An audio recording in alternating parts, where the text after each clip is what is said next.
Hold on to your butts, because we are about to decide who the greatest movie monster is between the T-Rex from Jurassic Park, the Xenomorph from Alien, and King Kong from King Kong. It's the magic of the movies, baby. No, that's worse. Wow. Hello and welcome to a very special episode of The Screen Test where we're not only pitching movies against each other, but actual monsters. My name's Jack Howard and I'm joined as always by the chief film critic at The Independent, Clarisse Loughrey. Hello. 1/3 of the Cyber Nerds, Joe Ikhinmwin. What's good? And we've completed the set. We've had a third on before and now we've got the final third of the Cyber Nerds. It's Sam, aka Mr. Blitztech. How are you doing, mate? What's good? What's happening? Hey. Joe, how are you feeling about having Sam on the show? I'm feeling great about having Sam on the show. I'm excited to talk about King Kong, not really, but I'm glad he's here nevertheless. I feel like you get more fired up when your mates are on. I mean, I just can't lose to them. I can't lose to them, you know. That would be embarrassing. It's fine. You can just lose to me. I mean, that usually happens every other week, so I'm kind of accustomed to that, but not today. Because Godzilla King of Monsters has just come out on Prime Video and there's loads of other great movies to scratch that monster itch, like Pacific Rim and Ghostbusters, I thought it might be time to do an episode on movie monsters. So I want to know, who do you think is the greatest movie monster and what is their best film? Sam, we'll start with you since you're the guest. I have chosen Peter Jackson's King Kong. Okay, and Joe, what have you picked? I have picked Steven Spielberg's Jurassic Park. Clarisse, what have you picked? I have picked the Xenomorph star of 1979's Alien. Okay, so we have Xenomorph versus dinosaurs versus Big Ape. But Clarisse, you've been wanting to say something about this. I'm sorry. So go ahead. I'm sorry to do this, but I'm a very big Jurassic Park fan, so this is why I'm very picky about it. It's not a monster movie because a monster has to be an aberration of nature. It has to be something that should not exist. But the dinosaurs, they're just animals. And this is what Dr. Alan Grant tells Lex when she meets the Brachiosaurus. She says, oh, the monster's coming towards you. He says, no, they're not monsters. They're animals. The monstrous part of Jurassic Park is humanity's foolishness by trying to bring them back. The dinosaurs themselves are just dinosaurs. They're just trying to chill. Yes, the dinosaurs are dinosaurs when you are right. But obviously, if you are paying attention to the movie, that the aberration about them is that they are extinct, but now they're here living amongst man. That makes them a monster. But they're not, because this is the whole point of what Alan Grant, the because hero of the they've movie, been is brought arguing. Back, because they've been brought back, they make a big fuss in the movie about dinosaurs and humans are not supposed to coexist. That is the aberration that makes them a monsters living amongst people, because we was never supposed to collide like that. The people are the monsters. The dinosaurs, they're not trying to do anything. No, people are just existing. people and do people stuff. The people are the monsters. But monsters. isn't this more than just the monster itself? Isn't there a language to a monster movie? Because I could argue, and I think you can argue, that Jaws is a kind of a monster movie. I believe Jaws is a monster is, movie. That was one of my picks. Jaws is not a normal shark. It's an aberration of nature because it's the whole point of it. It's too big. It's too big and it's too smart. That shark is too big. That's the thing. We need a bigger boat because it's not just some shark. It's Jaws. But to Joe's point, these dinosaurs shouldn't exist. They have been genetically modified to be asexual as well. Then they evolve and start procreating. It's an aberration. Look, I'm just quoting back what our collective hero Sam Neill has told us. But I'm just quoting him back. My he collective says hero. They're not monsters, they're animals, and he's the paleontologist. He's smarter than all of us. He knows. As well with monster movies, to your point, Clarisse, that sometimes man is the monster, like Shape of Water. You know, that's very bluntly saying that man is the monster when you think that the sexy sea man is supposed to be the monster. But I think ultimately monster movies are an allegory for something else, and I'm wondering what you think your movies are kind of tapping into, because actually I think a link between all three of these films is that human beings are trying to commodify these things. They're trying to eventually make money off them, especially with King Kong and Jurassic Park. But in a way, Alien is ultimately revealed to be about the advancement of human, I assume it's going to be the military. But yeah, that was like something I noticed about it. So I'm wondering if that spoke to you, or if there's something else in those movies that you feel like stands out about what this is trying to say by making big monster be there in place it shouldn't be. Yeah, you're right. There's definitely an element where in Alien it's kind of two parallel things, where it's the inhumanity of the Xenomorph, which I should say, just in case someone points out in the comments, the Xenomorph is not like the canon official name for the alien. In truth, it doesn't really have a name. That name comes from a line in Aliens where the commander is in fact just saying alien, because xenomorph in Greek means like alien form or alien shape. Just in case anyone's being pedantic, I feel like I gotta say that. But We've just got to short form now. We know collectively that the Xenomorph has become an accepted name for it. Yeah, so there's sort of two parallel horrors. You have the terror of the Xenomorph, but you also have like the point of Alien is that they're all just like blue collar workers who are there on contract. They don't even want to go down to the planet to investigate the mysterious signal. They're not heroes. They just want to go back to Earth and make their money and go home and be done. And sort of the cruelty of that movie is that the company basically offers them up to the alien, offers them up to death because it wants the prize of the alien so that it can do military, scientific, experimental, whatever with it. I mean, the other big thing with Alien is that, and this is what Dan O'Bannon, the screenwriter, said, is that he'd seen so many horror movies where women were always the victims. They were kind of the victims of the sexual attack, the sexual assault. And so he very specifically wanted to make a movie where he said he wanted to make all the men in the audience cross their legs. And so that's where we get the chestburster scene, which goes into these was this Freudian idea that a lot of children think that that's how you give birth. It's like through your mouth. It's very Freudian, very psychological.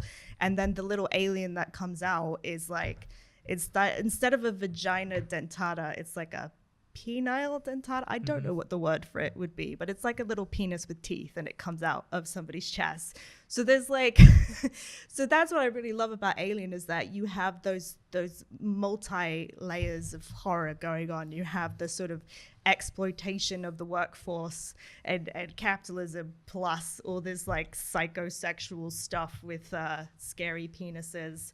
It's I love it. There's just so much going on. Yeah, I'm excited to talk about that more when we get into more of the rounds, because I think there's a lot to be unpacked with that. Sam, I want to come to you next and talk about Peter Jackson's King Kong specifically, because, I mean, King Kong is, I think, the longest running movie character or franchise, because it's been going since 1933 and they're still remaking it. And obviously there's something in that story that keeps people coming back to it again and again and again. What is it about this particular iteration what do you think it is about beyond there being Big Monkey? So for me, and Pete Jackson's King Kong is just the way they were able to bring to light something that's a monster that's able to have somewhat emotions. Because obviously when you think of other monster characters, they just want to just out there and just destroy what's come to their territory or just disturb their way of life. But with King Kong, obviously you have this guy who just wants, like I say, monetary gain. He wants his film or show to be viewed one of the best things in the world. So he wants the 8th wonder in the world, go to it, capture it, and basically just get that kind of commodify it. Yeah. And with obviously King Kong, when you first see him, obviously he's that monstrous figure. How are you supposed to take down such a beast? But then as the movie goes on, you just see that he is capable of more than just being what you think is a monster. That's what I like about it the most. Do you is that something that you feel relates to? I don't know, because when I was watching it, I couldn't figure out what it was trying to say, and in the end, I think I felt really frustrated. The ending of it is just watching an atrocity happen to this very cute creature, actually, and this he's been captured by us and brought to a place that he doesn't belong.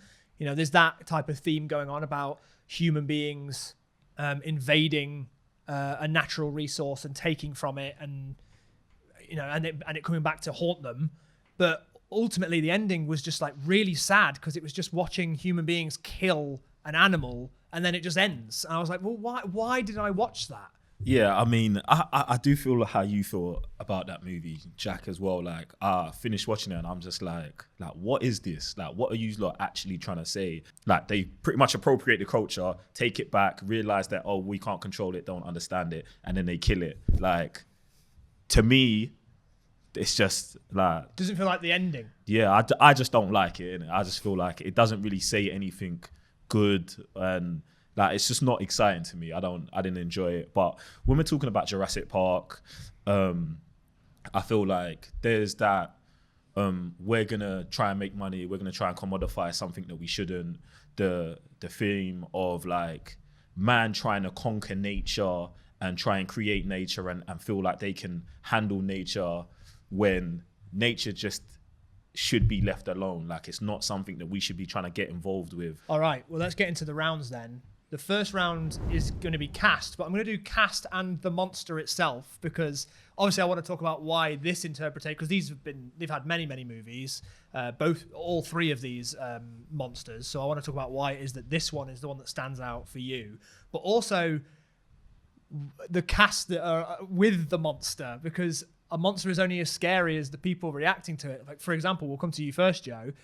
Nothing beats Laura Dern screaming at a raptor. Like, it wouldn't be as scary without her, or without Jeff Goldblum going, must go faster. Like, it's them that make it, go that much further. And this is one of the things I love about Jurassic Park the most, is that I think it does what Aliens does, but better and for everyone. Like, there's the whole suspense of waiting for the dinosaurs to be revealed, but then there's also how scary Jurassic Park and how tension-filled it is in like the second half and the third and the last act of the movie. Like, I was watching it again the other day and I was like, I don't even, like, it's still that scary. Like, they have a jump scare in there that I feel like might be one of the best jump scares like I've ever seen, with Laura Dern, and she's all excited, and then the Velociraptor just comes straight through the wires. Like, you just never expect that, and you just don't expect that in a movie that's like PG-13 as well. The two kids, love those as well.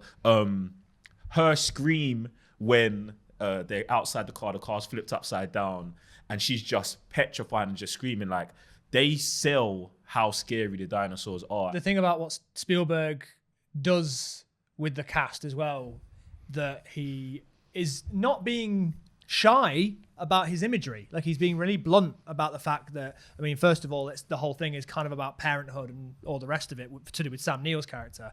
But the fact that it is about human beings playing God, and you have Jeff Goldblum being all dressed in black, talking about chaos, and then you have Richard Attenborough looking like God, and then them two are sat opposite each other having a conversation about all this stuff. I love that. I'm a sucker for like obvious imagery like that, and I love that he wasn't shy about doing that. I just love the way they all work together, the way it's like, obviously Jeff Goldblum, you're saying he's the devil, but it's also the voice of like caution, like, we shouldn't be doing this is crazy, this is weird, why are we here? Do you know what I'm saying? I love that. But I also love Attenborough's whole kind of arc through the movie, where he realizes the error of his ways and why he shouldn't actually be doing this. And I love that, because sometimes that character wouldn't have that realization. They'd probably just get eaten or something. So I love that it wasn't like he was full villain.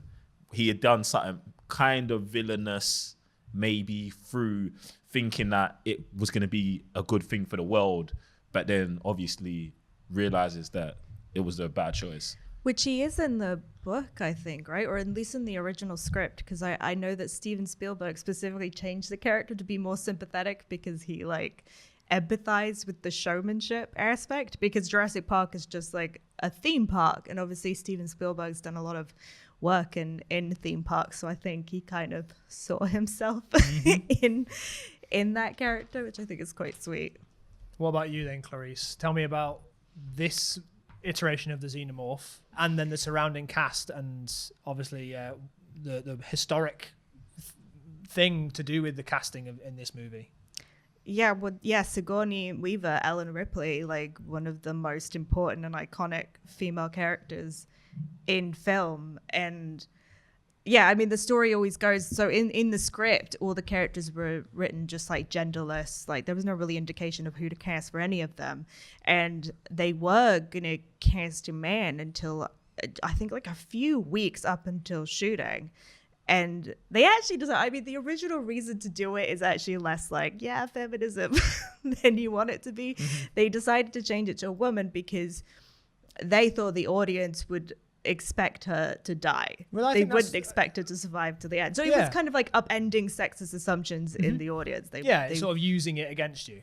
Yeah, and so they cast Sigourney Weaver at that point. Like, this was her first lead role on film. She'd done Broadway and she'd gone to drama school, but she was really an unknown at that point. They were at one point going to cast Meryl Streep.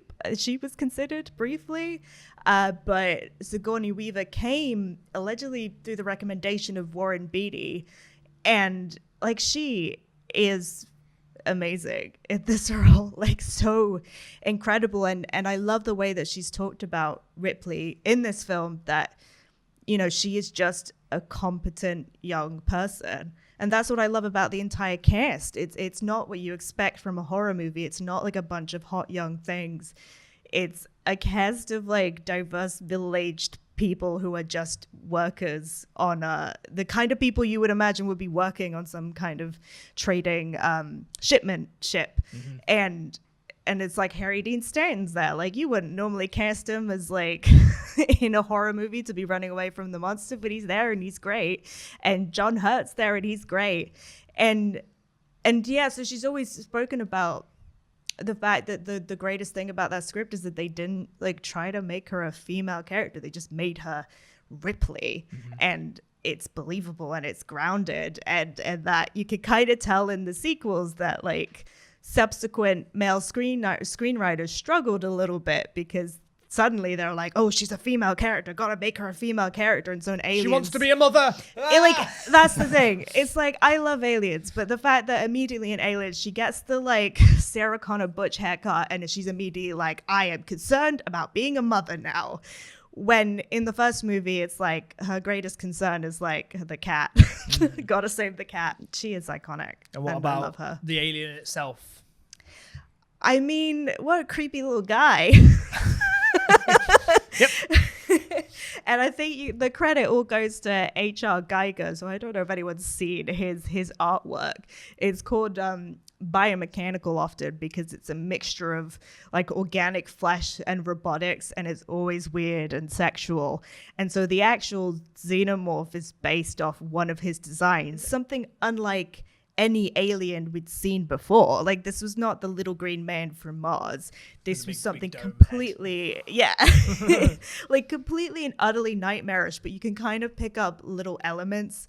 Like on the costume, there was like piping from cars and like actual little bits of skeletons. And so it's all like coming together to create something that you're like, it's something close to something that I recognize, but just kind of off, and that's really creeping me out because I can't quite place it.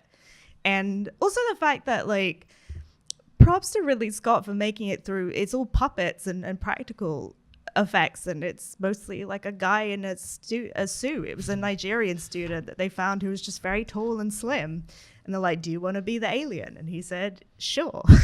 There's one scene in it where you're like, "Oh, it's 100% a person." It yeah, pops out in like the vents when the light comes on, it just does this for the jump scare. Yeah, but it was 1979. Let's just say it was 1979. I feel like the effects are very impressive for 1979. Every version of the alien creature in Alien is scary. The egg is scary. All the eggs are scary. The facehugger is scary. Facehugger's scary. Yeah. I think the facehugger might be the scariest thing. Like, the fact that it's just incapacitating John Hurt, and when you touch it, it just wraps its tail around the neck even tighter, and that all that stuff to me is like, it's no, that's worse. I find the acid blood really creepy. And this is what annoys me about the sequels, is that the acid becomes less and less of a thing, or it's just like, ooh, acid. Like in Alien, the acid, one drop threatens to go the whole way through the ship, like multi layers of ship. And that's like the terrifying thing of knowing that they can't shoot it, they can't hit it, they can't cut it, they can't do anything. Like they just can't, there's no way to defeat it. And I find that the scariest element of it. So they all just have to like stand around and hope that it goes of its own accord. So in contrast to all the puppetry and practical effects of Alien, and in Jurassic Park, and we'll talk specifically about iconic scenes later, which is a blend of the two, puppets and CGI, we'll go to Peter Jackson's King Kong with Sam and Andy Serkis playing Big Monkey. Wow. Like regardless of what I think of the surrounding film, wow, the fact that they did that. King Kong, you get a lot of emotion almost for every single scene that is in. And yeah, that for me, that's just, Flack's just amazing. Like even, I think the part where you see him like actually have joy when they're just like dancing around and playing around and stuff, or he just wants her to dance. Mm-hmm. Like before, you've seen him just roaring, being angry, just coming to get what he wants. To that scene, I think, yeah. Yeah, I like the bit when he just pushes her over. Yeah, do and something right now. Acts like a real gorilla would, which I find even in the Kong Skull Island, like in Godzilla versus Kong, he's just like a bro by the end of it. But what I really like about the movie is how carefully they studied like the real animal and all the little reactions and the facial things, the way he plays with her. It's like, oh yeah, that's how a giant gorilla would act. I believe it. The first time you see Kong, like they start with just showing you his eye, and they do give you that scary vibe. And then it's like 5 minutes later, he's like mucking around and rolling around and stuff. So I definitely do think he has got the most personality, but I do feel like one of the things that I hate about the later Jurassic Park movies is that they try to give the dinosaurs character. They are moments away from subtitling those friggin' raptors. Yeah, like oh my god, yeah, it's ridiculous, terrible. And I feel like in the original Jurassic Park, there's none of that. The dinosaurs are dinosaurs. There are forces of nature, and I feel like that influences their character, like, and having like the raptors opening doors or where it puts its head up and it breathes, and that I feel like that's character without going too far. Yeah, like, you're not making it like humanoid. Yeah, I think one interesting thing about Kong is like obviously the 1933 one is like insanely racist, and the origins of Kong are just very, very racist. And it's been with every subsequent film, it's been interesting to see how filmmakers are trying to like create distance from that. And I feel like with Peter Jackson's Kong, like that was such a huge part of what he was doing, is like, right, let's recreate a new story and a new theme and a new metaphor for this, and for it to be about nature and our connection with it. Because I see it as like her connection is the connection that Jane Goodall has with the monkeys that she studies. Like there's a love because they're just two creatures like connecting emotionally. And yeah, it's really interesting how they do that. But then also like with the people who live on Skull Island, they kind of, yeah, that's what I was about to say. I don't think it's the the biggest departure from being racist with how the people on Skull Island are depicted, and then how in the theater, that's it, man, they're also depicted again. I feel like surely Peter Jackson, it should have been that they're interrupting a harmonious Skull Island that's not as scary as everybody thinks. Well, that's Kong Skull Island. Isn't that so interesting that in the newer version, the people who live on Skull Island are like pretty chill and harmonious. It just immediately made me uncomfortable. Everyone of color, I think, dies in all in the same scene. Yeah, and then it being 3 hours as well, I was like, I've really got to watch this. And I was even more mad that Sam picked it. Do you know what I'm saying? I was like, Sam, you can do better, bro. Why are you doing this to me? Yeah, it was all for torture for personal punishment. But Sam, we sort of just took over there and talked about all that. But I'm wondering, what is it about the cast that does work for you? That talk about Jack Black and Naomi Watts and things like that. So the cast as well. I think I like Jack Black's character because he's just one man on a mission depending on who's going to comment it or not, he's just going to be like, I'm going to get my way. Even though now he's a runaway criminal, he's not even meant to be doing this film. You still want to try and make everything work. And no matter what the trials and tribulations he goes through, he still gets his job done and still walks away with it at the end. I really like that Jack quite Black is mad. used against us as well. That we just inherently like Jack Black, and Yeah. actually him turning out to be a villain, I thought that was clever. Yeah, I did like that about his character. And then just Naomi Watts as well. I liked her character for, again, just her connection with like King Kong. If her emotional presence with King Kong wasn't really there, then it would have felt quite bland to see what reaction we would get out of King Kong, apart from him just being this raging beast. So I feel like without that kind of ensemble with them, the movie would have been, But, Okay. good performances there. All right. This is a difficult one to pick because actually I think, regardless of my feelings on Peter Jackson's King Kong, all the cast in it are really good and they're all doing their part. And again, like Andy Serkis, this is kind of still at the beginnings of his like motion capture. And he's in it twice as well. I forgot. Yeah, he's also in it Yeah. with his little one eye thing that he's doing. But like everybody in all these movies is really good. But I have to just bring my bias to this, and I'm going to give top points to Jurassic Park to Joe, and then a little second place to Alien, and then I'm going to give it to King Kong. 1 point to King Kong. So that means at the end of the first round, the T-Rex has 3 points, the Xenomorph has 2 points, and King Kong has 1 point. Okay, so now we're going to go on to memorable scenes, or like best film as well. The fact that these all have so many movies and why yours specifically is the standout of these monsters particularly. But yeah, let's talk about memorable scenes. We'll go to King Kong first. For me, most memorable scene obviously is going to be when he starts raging through the city. He breaks out of the theater. He's going off to Jack Black. Looking for blonde women. Yeah. Are you my blonde woman? No. Literally just chucks them away. Yeah, it's not her. Next. And then, he comes across Naomi Watts. They have the little, thing in the park. The army come in, start doing the madness, and he starts climbing the tower. Like, that's what everyone knows King Kong for. So, yeah. I love the scene in the park. I think the scene in the park is my favorite when they go ice skating. And it's just really cute. All the moments between them I do, because his eyes are so cute, and they look at each other a lot. And when they do like have those close-ups of both their faces, they do sell it. Yeah, looking into the eye of, I think, anyone's souls. I think they shot that perfectly really well. But I think the movie had way too many scenes to go through. Like even the part with them going through that crevice with all the big insects coming out. That part for me was quite scary. That part was quite messed up. You said the T-Rex bit.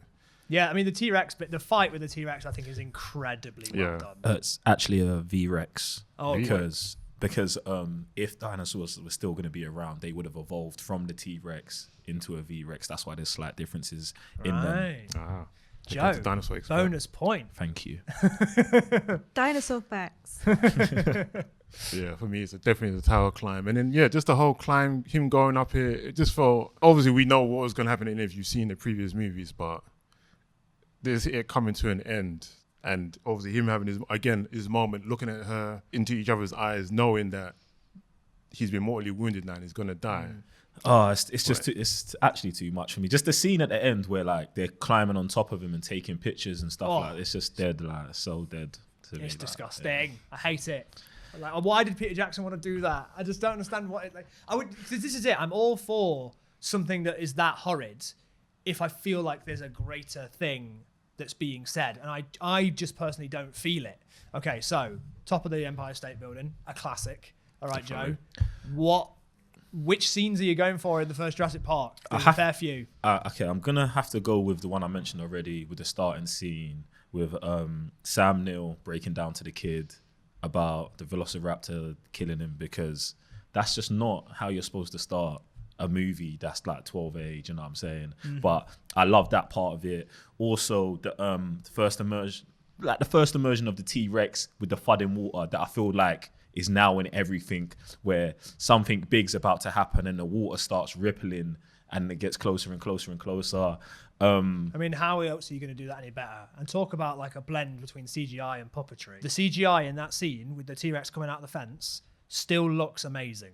I think the best scene for me watching it, like the absolute number one, is like the opening of the gates of Jurassic Park with the John Williams theme just slowly building, and the gate opening, and then them seeing the dinosaurs and being shocked, like, oh, they actually move in herds and this, and like everything that they've studied their whole lives is just adding up. Like things are being confirmed, things are being thrown away. Like I think that is just a magical scene, especially it's great seeing that through their eyes, because there's no one on the planet who could be more excited about dinosaurs than them, like fully grown adults who'd studied it forever. Do you know what I'm saying?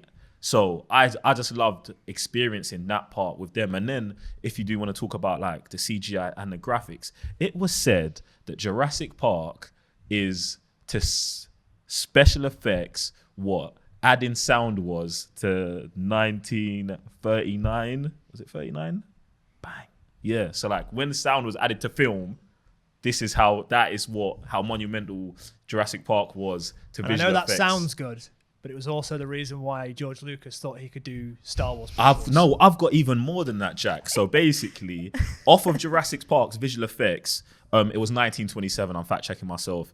That inspired George Lucas to go and start working on the Star Wars prequels, and it also inspired Peter Jackson to revisit and explore fantasy, which then led him to make King Kong and Lord of the Rings. This is all supposed to be my cultural impact, Jack, but you brought me here right now. Well, I'm going to carry those points over, mate. I'll tell you what I'm going to do is I'm going to put a future bonus point.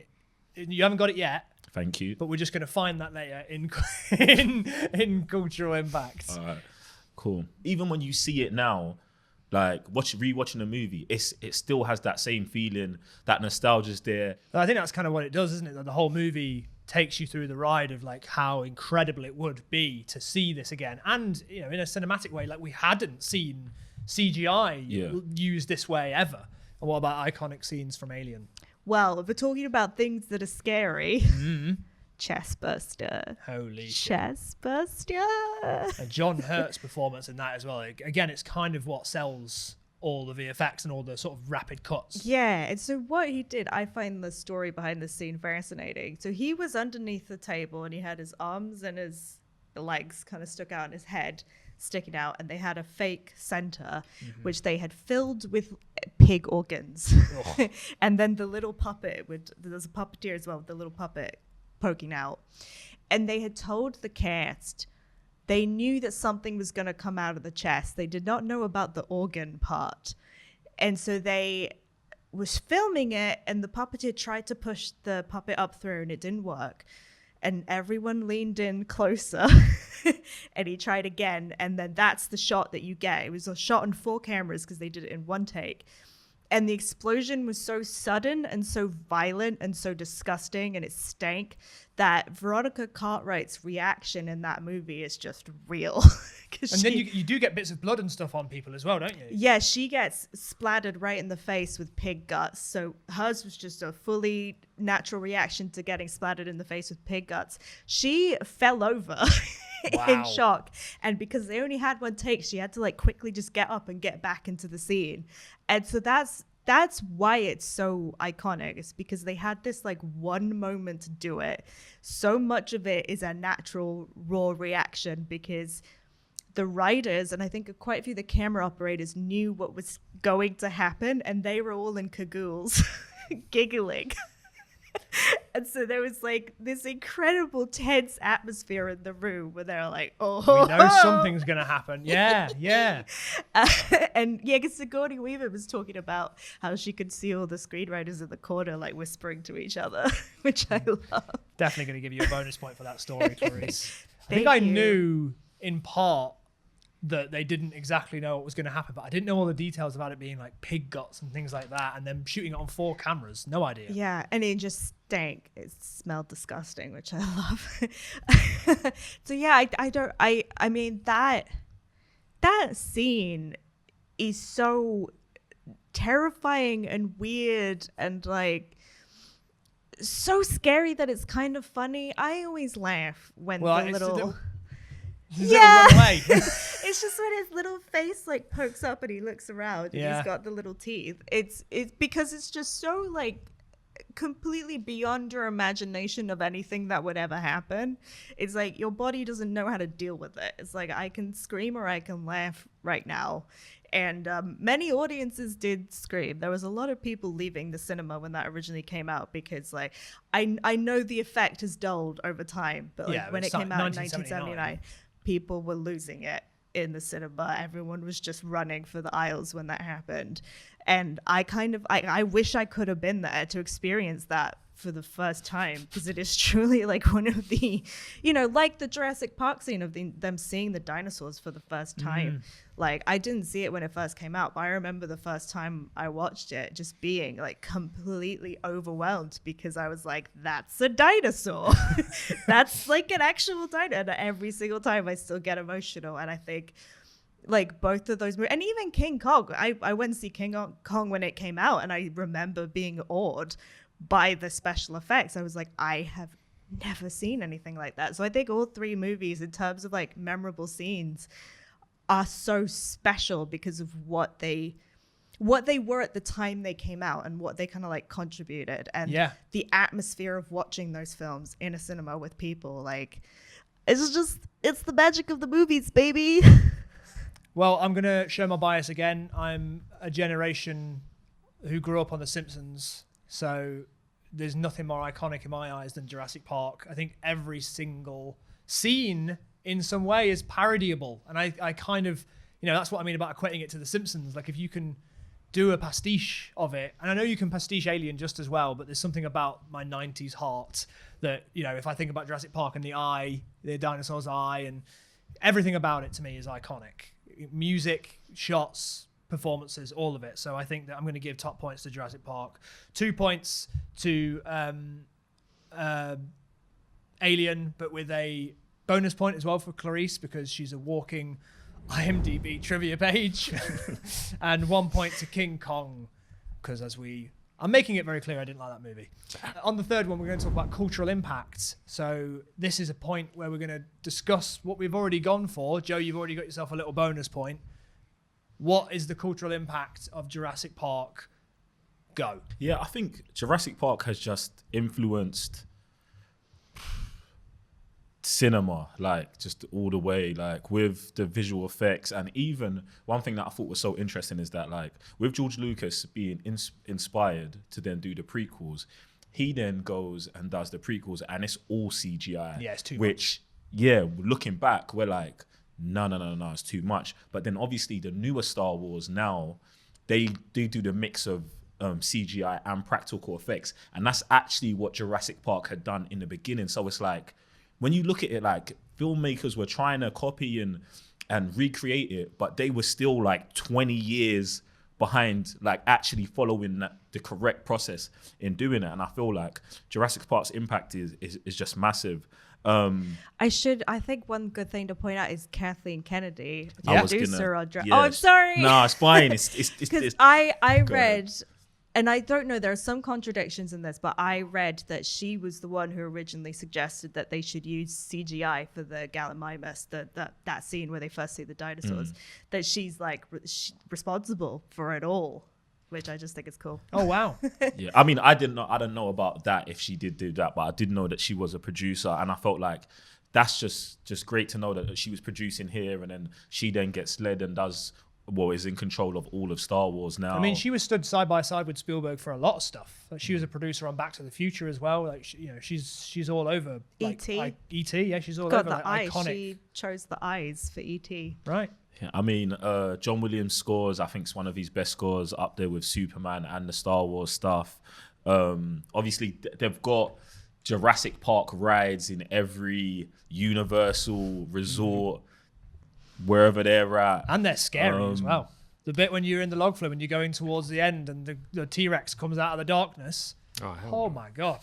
It's real. And it was the #1 grossing movie in 1993. And at the time, it was the #1 grossing movie of all time, but now it's been surpassed by a couple things. Yeah. So I mean, its impact is real, and I still feel like people can watch that movie and enjoy it and still learn from it today. Sam, what do you think about the cultural impact of King Kong? Obviously, I've already told you it's the longest. He's the longest running character, I believe, in cinema since 1933. That's it, and he's still going strong. So even from Peter Jackson, obviously 3-hour take, the guy just likes longer movies, but then he also does special effects super well. So obviously back in the day we had King Kong with all the models and stuff, and then we get 2005 King Kong where it's like special effects. From then on, winning awards and stuff, you can see the effect that he has on now stuff, movie monsters like Godzilla, Skull Island, Godzilla vs King Kong, all those movies. I feel like Planet of the Apes movies as well. Like obviously, literally, Andy Serkis went on and played more monkeys. That's it. Yeah. So obviously, he found his his craft with that, but He found his niche. yeah.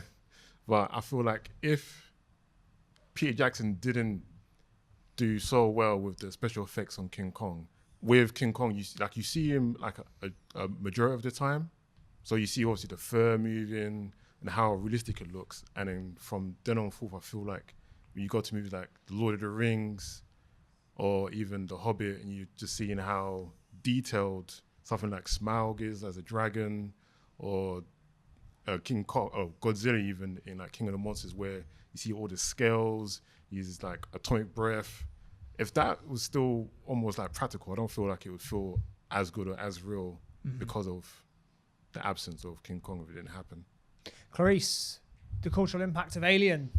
Well, it's interesting because I guess it's had a massive impact on both sci-fi and horror. So it's kind of got the two things going. I mean, it basically invented the genre of space horror. I know there's not been that many great examples because it's stuff like Life and the Cloverfield Paradox. But hey, it's And still the very... Alien sequels. Well, yeah. Oh, yeah. I guess that was a given, right? They made more Alien movies, and I mean, everyone loves Aliens. Yes, they do. And some people like Alien 3. No one likes Alien Resurrection. David Fincher doesn't like Alien 3. Yeah, I mean, I kind of like it. It's bad, but I like that he fully committed to the gothic horror aspect of it, which is something that Aliens did forget, which is as much as I like it as it's a fun action movie. I mean it. But they are now just remaking Alien with sort of different, not in the actual franchise, but like the movie Life. With Ryan Reynolds and Jake Gyllenhaal and stuff, like basically it's just let's do Alien, but the creature can look different. Yeah, there's been so many examples of like, let's kind of do the same. And Cloverfield Paradox was exactly the same, of like, let's capitalize on the claustrophobia of a spaceship and just unleash something inside. And even Steven Soderbergh's Solaris, which I know is a remake of an actual remake of another movie called Solaris, but even that feels like it's playing with the language that Ridley Scott invented against you to make you feel like there could be a monster on that ship. Right, okay, so at the end of the cultural impact round, I am going to give top marks to Jurassic Park again. I think top marks the entire way down. The fact that Joe, you did your research as well, man. Like the fact that it influenced all of that stuff going forward, the stuff that we're now holding so close and the way that cinema changed to become like the pendulum swung too far to go more VFX heavy and then swung back when no, they had it right the first time. It should be a mix of the two. And then 2 marks to Alien and then to Kong, because I think that I don't want to undersell how important the motion capture has been to cinema now, because everybody uses it for everything. If there's a character that's in CGI, somebody will be doing motion capture for it. Like Thanos. Like, I don't think people... I mean, everyone loves Thanos, but I don't think people talk enough about how good Josh Brolin is as Thanos. Like, I know the VFX are incredible, but his delicate performance of it. And that's, I think, all thanks to the way that Andy Serkis was doing things back then. So that is a 1 point, but it's the nicest of the single points that I've given to this King Kong movie. So, before we go into the IMDb round... At the moment, Jurassic Park or the T-Rex Velociraptor dinosaurs have 10 points. The Xenomorph Alien has 7 points. Sam, King Kong only has 3 points. I'm sorry you're a guest, and I hate doing this, inviting a guest in and treating them so badly, but you did this to yourself.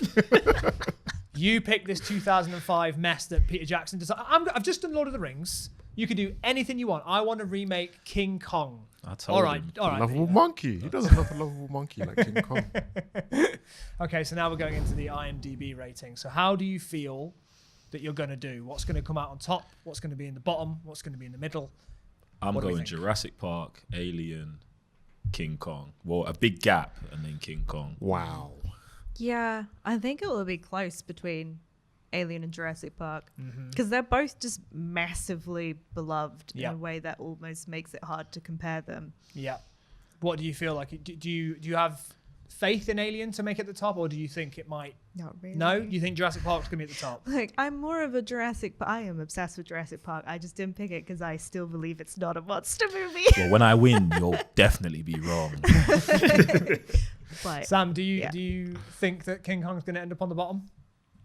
Yeah, I definitely feel like it will. I don't think the 3 hours did King Kong any justice, 3 despite how hours. lovable the monkey is. I'll keep saying that. But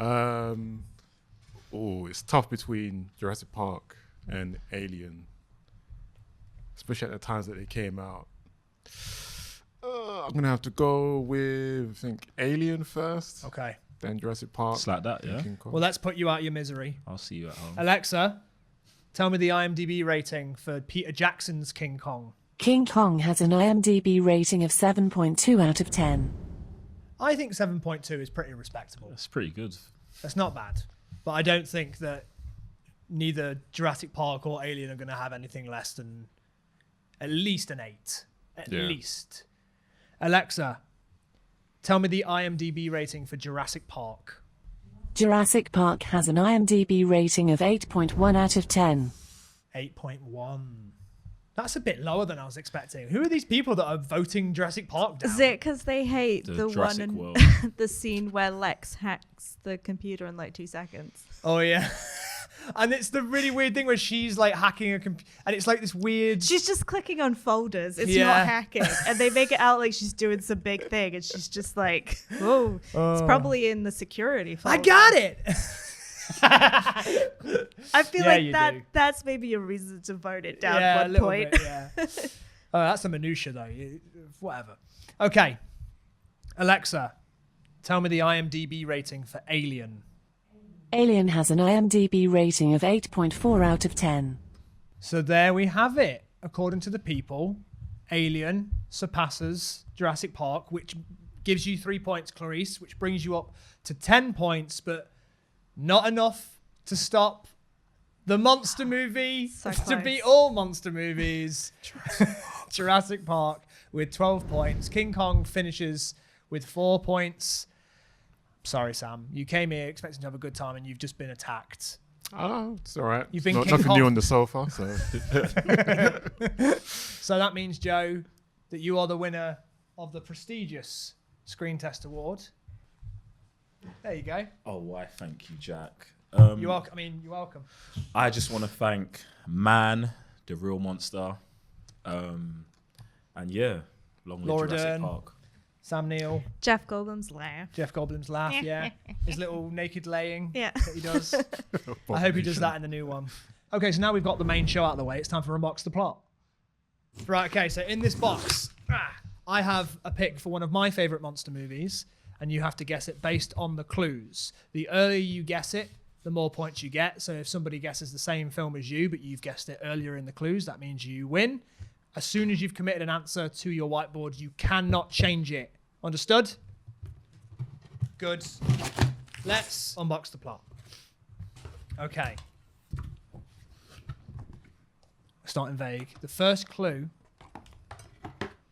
is some red wire. Just some cable, some red wire. Clarisse, there's something in her mind that's been triggered. She's thinking. No. No? Oh, okay. No. No. Any ideas from anybody? No. No. I love all your thinking faces. Okay. The next is to learn how to speak Norwegian. It's a little Oh. learn how to speak Norwegian book. I Any have ideas? a really left field answer. Okay. Are you going to take a risk on the second clue? Shall I just do it? Do you know what? There's not much riding on this. I'd say go for it. Okay, the next clue is some whiskey, which we'll have after the episode. Non-branded whiskey. I'm almost certainly wrong, and I don't know why I put this answer down. Okay. The next clue is a tape recorder, and definitely on this recorder and not on my phone, I'm going to play something. Windows found some shredded long johns, but the name tag was missing. They could be anybody's. Nobody trusts anybody now. We're all very tired. Okay, no, it's not. I'm wrong. Anybody got any guesses? I don't. You haven't got a guess? Sam, have you got a guess? Nope. Okay, Clarisse, tell me what you've guessed. I thought it was gonna maybe be Troll Hunter. No, it's not Troll Because Hunter. I think that takes place in Norway, and I thought they had a thing with string, and Okay, I'm I'll sorry. put you out. Everyone. You two didn't guess at all? No. Okay, so it is John Carpenter's The Thing. Wow. The second you played the tape, I was like, it's the thing. Yeah. It's not Troll Hunter. So there's a What are you pilot doing? that speaks Norwegian and they don't know what he's saying when he's warning them Yes. off things. When they are testing whether or not the thing is in them, they test it with wire. They sort of put it in their blood. And then I think they all drink whiskey at the end. I'll add it to the list to watch. Oh man, have you not seen The Thing? I feel like if I saw it, I don't remember it at all. I think you would remember it. There is some outstanding practical effects in John Carpenter's The Thing. I genuinely recommend it. It's so horrific. I'm on A it. connection to Alien, the original 1950s thing, was an inspiration for Alien. And then I guess Alien then inspired the thing. They're all friends. It's all It's all inspiring. Everything's connected, it's all man. connected, man. It's all some shared universe. Mm-hmm. Okay, so no matter what Clarisse thinks, the T-Rex has officially been crowned the greatest movie monster of all time. But what do you think? Let us know in the comments below. Who is your favourite movie monster? Is the one that we should have been talking about? You know, you got Frankenstein, Dracula, Monsters Inc. You know, there's some good ones out there already. And if you head over to Prime Video right now, you'll find Godzilla King of Monsters available to watch, along with others like Pacific Rim and Ghostbusters. They're monsters. They count. Sam, thank you so much for joining us. A pleasure. And we'll see you all next time. Go away now. Go away. Go away. Go away.